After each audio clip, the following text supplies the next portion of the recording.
خانقاہ ربانیہ نقشبندیہ روحانی معالج پیر مفتی احسن محمود نقشبندی صاحب کے حوالے سے یہ ہے کہ اب عشر کے خرچ کرنے کے مصارف کے ہیں. آپ عشر کو کہاں خرچ کریں جناب؟ عشر تو آپ کے پاس ہیں, اب آپ نے اس کو خرچ کہاں کرنا ہے؟ پہلی بات, جن لوگوں کو ہم زکوٰۃ دیتے ہیں ہم انہی لوگوں کو عشر بھی دے سکتے ہیں. عشر کی رقم, عشر کی چیز, عشر اصلی حالت میں, گندم کی حالت میں, چاول کی حالت میں, دالوں کی حالت میں, سبزی کی حالت میں, یہ چیزیں ہم ان کو دے سکتے ہیں. ایک بات ہوگی اس میں مکمل.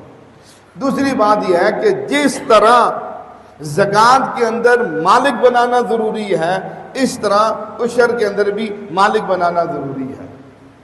کیونکہ بعض ایسے ہمارے ادارے ہیں جو رفائی ادارے رفائی کام کر رہے ہیں. ان رفائی اداروں کے حوالے سے یہ بات پہلے بھی بتائی جا چکی ہے, کسی رفائی ادارے کے اندر زکوٰۃ نہیں لگتی. زکوٰۃ نہیں لگتی. اس لیے زکوٰۃ نہیں لگتی, زکوٰۃ میں مالک بنانا شرط ہے. آپ ایسے ادارے میں زکوٰۃ دیتے ہیں جو میت کے سنبھالتے ہیں, ان کی کفن دفن کرتے ہیں, ان کی وغیرہ سارے نظام پورے کرتے ہیں. آپ ایسے ادارے میں دیتے ہیں اس لیے زکوٰۃ نہیں لگتی. میت مالک بننے کا حق مستحق نہیں رہا. اب کو مرا ہوا آدمی اس کو مالک بنا دو, تو اس لیے ان چیزوں میں مالک بنانا ضروری ہے. رفائی اداروں میں اگر آپ نے رقم دے دی, کسی رفائی ادارے میں عشر دے دیا, آپ کا عشر دوبارہ دینا واجب ہوگا. اس لیے مستحق مالک بنانا ضروری تھا, آپ نے اس کو مالک نہیں بنایا.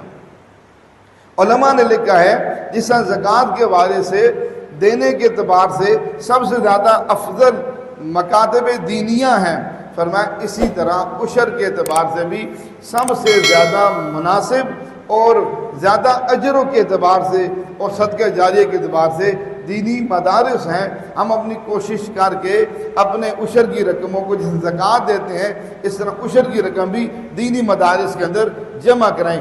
یہ وہ چند مصارف ہیں عشر کے حوالے سے جو آپ کے سامنے عرض کیے گئے. تو گویا کہ زکوٰۃ کے اور عشر کے مصارف دونوں قریب قریب ہیں.